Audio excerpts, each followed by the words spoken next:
Walau menerapkan syariat Islam sejak lama, Aceh dikenal sebagai wilayah yang pluralis, yang memberikan kebebasan beragama bagi para pemeluknya. Penduduk Aceh terdiri dari seluruh dari 6 kepercayaan yang ada. Dalam beragam literatur, semangat pluralisme ini telah tertanam sejak lama, bertumbuh seiring dengan bergantinya masa. Salah satunya adalah jejak para penjelajah Tionghoa di Aceh pada masa lampau.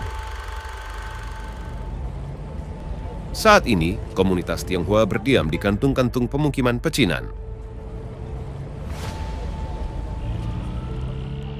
Penayong, yang telah tertulis sebagai pemukiman komunitas ini sejak masa pemerintahan Sultan Iskandar Muda.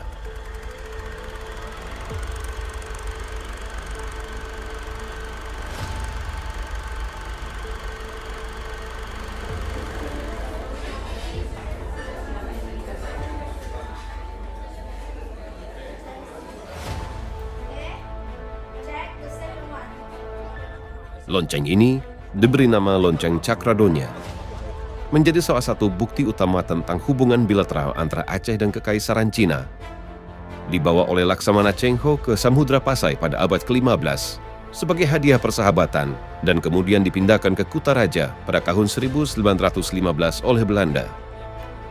Kutaraja kelak berganti nama menjadi Banda Aceh. Namun, apakah Aceh memiliki peninggalan lain, khususnya di era yang lebih lampau? Adakah peninggalan artefak? Dan bagaimana kedatangan para penjelajah Cina di Aceh pada masa lalu?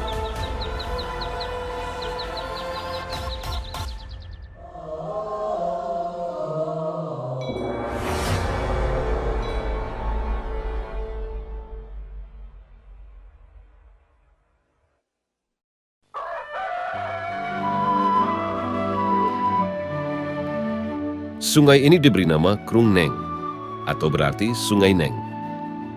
Muaranya berakhir di Pantai Cermin, ujung Selat Malaka. Neng bukan istilah yang familiar dari sisi linguistik bagi masyarakat Aceh. Penamaan Neng memiliki riwayat yang menggambarkan ada jejak penjelajah Tiongkok di Aceh. Nah, Krung Neng ini diasosiasikan pada satu tokoh dalam sejarah lisan di Aceh itu, seorang laksamana perempuan yang bernama Lian Qi yang pernah melakukan invasi ke wilayah Aceh bagian utara yang kita kenal saat ini dengan istilah Kota Banda Aceh. Dalam sumber literasi lisan, perempuan ini bernama lengkap Nian Nio Lian Qi, yang kemudian dikenal dengan nama Putro Neng. Ia hidup pada masa dinasti Song Utara yang terkenal memiliki teknologi perkapalan yang canggih. Lian Qi dalam sebuah catatan menetap dan membangun benteng di sebuah kampung di sisi timur Bandar Aceh. Wilayah itu kini bernama Gampung atau Kelurahan Jelingke. Masyarakat kerap menyebutnya Kampung Lingke. Kata Lingke dari Jelingke merujuk pada nama belakang Lian Qi itu sendiri. Tak mengherankan dikarenakan Jelingke pada masa lalu merupakan wilayah yang bersisian dengan pantai dan muara sungai, sebuah wilayah ideal untuk bersandarnya kapal sekaligus membangun benteng. Selain jejak toponimis, berdasarkan peninggalan nama yang masih digunakan oleh masyarakat Aceh, lalu apa warisan lain yang ditinggalkan untuk membuktikan adanya hubungan antara Aceh dan Tiongkok pada masa lampau? Salah satu hal yang dipercaya oleh para sejarawan adalah perdagangan. Menikmati timbal balik atas transaksi produk. Oleh karenanya, peninggalan produk-produk perdagangan tersebut kelak menjadi warisan sejarah hubungan antar kedua wilayah itu.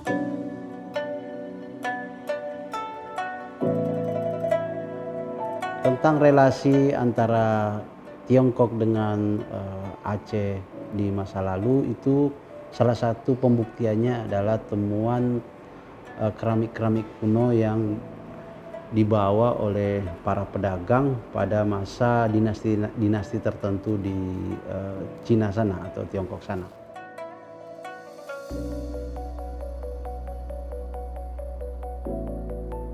Salah satu lokasi yang dipercaya berkumpulnya pedagang Tionghoa pada masa itu adalah sebuah kawasan perbukitan Lamre, Aceh Besar. Kawasan ini dulunya merupakan pemukiman besar pada abad ke-13 hingga 16 Masehi. Kita menemukan keramik jenis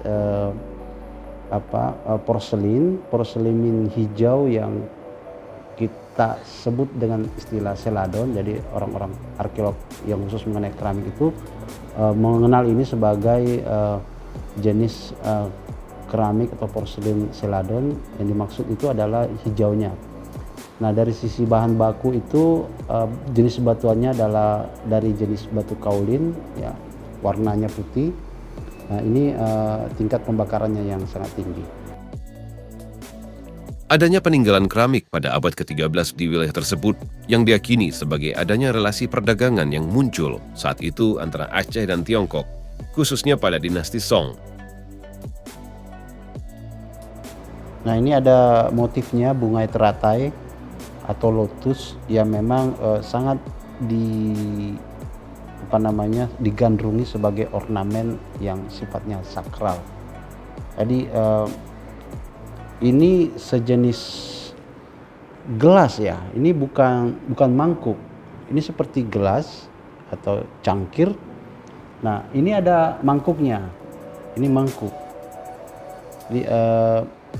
Diproduksi pada sekitar abad-abad ke-14-15, khususnya pada era dinasti Yuan. Nah, cerita tentang keramik keramik hijau ini berkaitan dengan konsep kepercayaan di Tiongkok masa itu.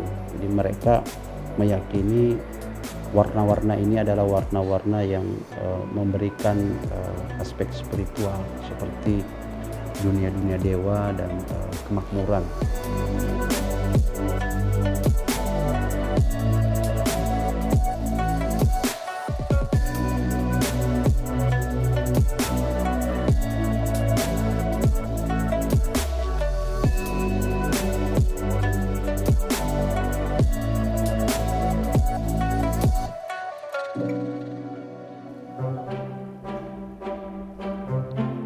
Untuk membuktikannya, kita akan mengunjungi langsung wilayah Lamre, yang lebih dikenal sebagai Kerung Raya, dan populer dengan pelabuhan barang Malayhati. Lokasinya berjarak 1 jam perjalanan darat dari Banda Aceh. Melihat kontur wilayahnya yang membentuk teluk dan terlindungi, tidak heran wilayah ini menjadi bandar yang maju pada masa lampau.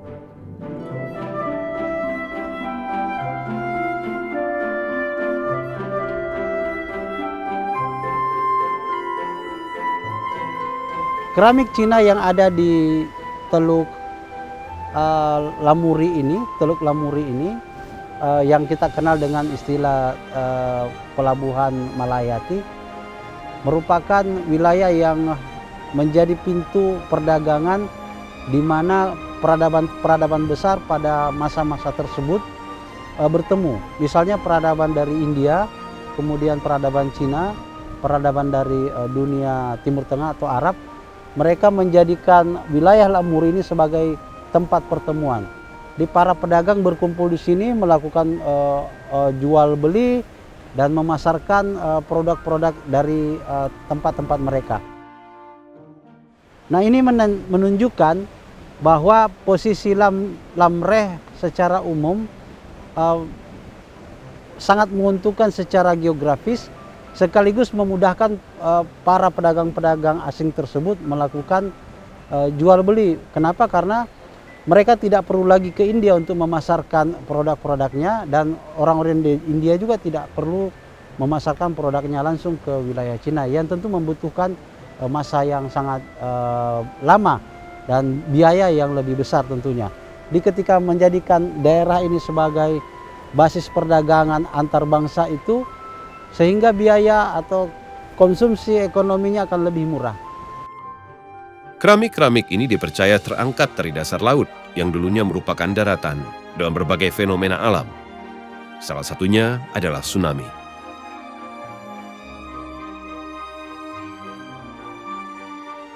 Ini adalah dinding yang sangat kuno yang menjelaskan tentang peristiwa kebencanaan pada masa lalu.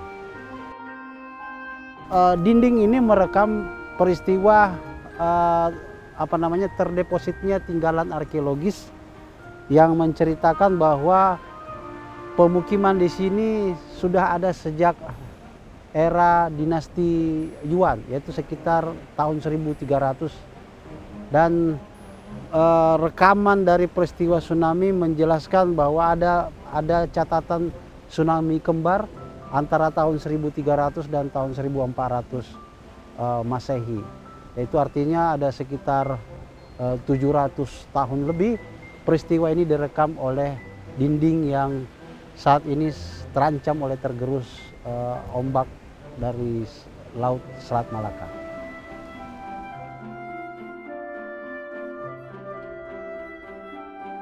Wilayah ini juga dianggap strategis, di mana gugusan pantai ini merupakan pertemuan dua angin barat dan timur. Pedagang dari Tiongkok akan menunggu datangnya angin barat untuk kembali ke negaranya. Lokasi lain yang dapat disebutkan menjadi tempat penemuan benda-benda peninggalan ini adalah Ujung Pancu, sebuah wilayah penting yang jarang disebutkan dalam informasi sejarah. Wilayah ini terletak di ujung paling barat Sumatera dan dapat dikatakan sebagai kilometer 0 daratan Sumatera. Di Ujung Pancu juga, di Ujung Pancu itu saat ini berada di Kecamatan Pekanbadak. Kami juga menemukan ada keramik jenisnya itu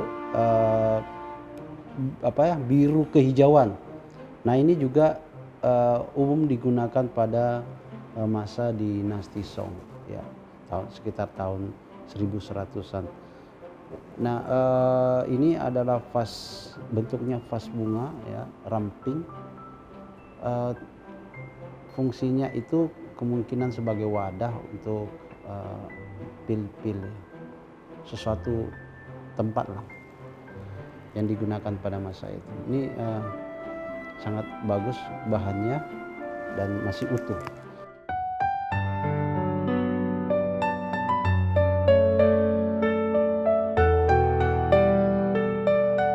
Beragam peninggalan dan jejak toponimis yang ada membuktikan adanya relasi antara peradaban Aceh dan Tiongkok pada masa lalu. Sebuah bukti yang sangat berperan atas ilmu pengetahuan. Ilmu yang harus dikembangkan dan dimanfaatkan untuk beragam kepentingan. Aceh sebagai salah satu destinasi perdagangan sangat besar pada masa dulu. Dan ini menjadi indikasi bahwa Aceh sangat potensial hari ini sampai di masa depan. Jadi ini adalah bukti Aceh adalah sebuah negeri yang terbuka untuk maju dengan cara kembali terhubung dengan bangsa-bangsa tersebut.